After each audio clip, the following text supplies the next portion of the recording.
एक बार की बात है, राजा कृष्णदेव राय उड़ीसा राज्य पर विजय प्राप्त करके बाद विजयनगर लौटे।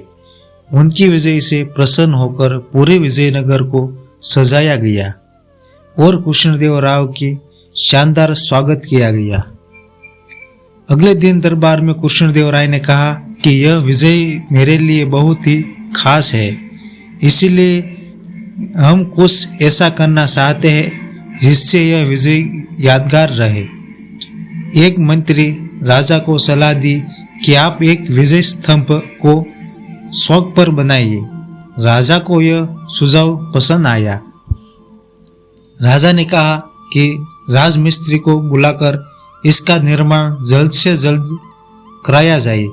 उसके बाद राजा मिस्त्री विजय स्तंभ के लिए निर्माण के कार्य के लिए लग गया।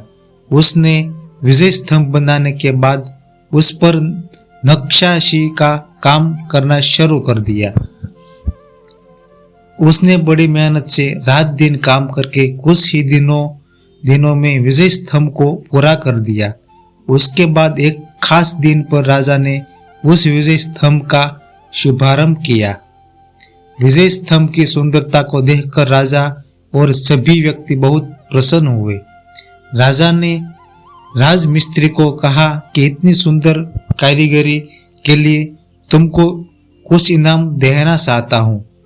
तुम बताओ तुमको क्या इनाम चाहिए। राजा मिस्त्री ने मना किया कि आपका दिया हुआ मेरे पास सब कुछ है, मुझे कुछ नहीं चाहिए।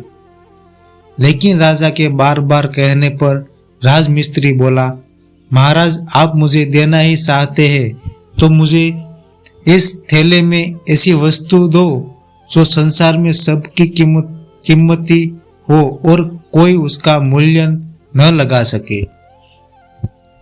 राजा इस बात पर सोच में पड़ गए और राजा मिस्त्री को इनाम के लिए अगले दिन दरबार में बुलाया। राजा ने तेनालीरामा को अगले दिन दरबार में आने के लिए सैनिक को संदेश भेजा। सैनिक ने तेनालीरामा को राजा मिस्त्री की बात भी बताई। अगले दिन दरबार में राजा मिस्त्री और तेनालीरामा उपस्थित हो गए। राजा ने तेलानी को राजा मिस्त्री की बात बताई।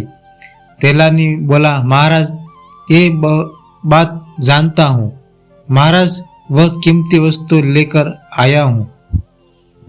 इसके बाद तेलानी राजा मिस्त्री से वह थैला किया और उसको खोलकर अच्छे से बंद किया और मिस्त्री को दे दिया। मिस्त्री भी चुपचाप थैला लेकर चला गया। राजा ने तेलानी से पूछा कि तुमने राजमिस्त्री को खाली थैला ही दिया और वह भी उसे लेकर चला गया। तेलानी ने कहा, महाराज मैंने उसको खाली थैला नहीं, उसमें हवा भर कर दी है, जो कि संसार में सबसे कीमती है और उसका कोई मूल्य भी नहीं लग सकता। राजा मिस्त्री भी इस बात को समझ गए। समझकर वह थैला लेकर चला गया। राजा ने तेलानी की बहुत प्रशंसा की।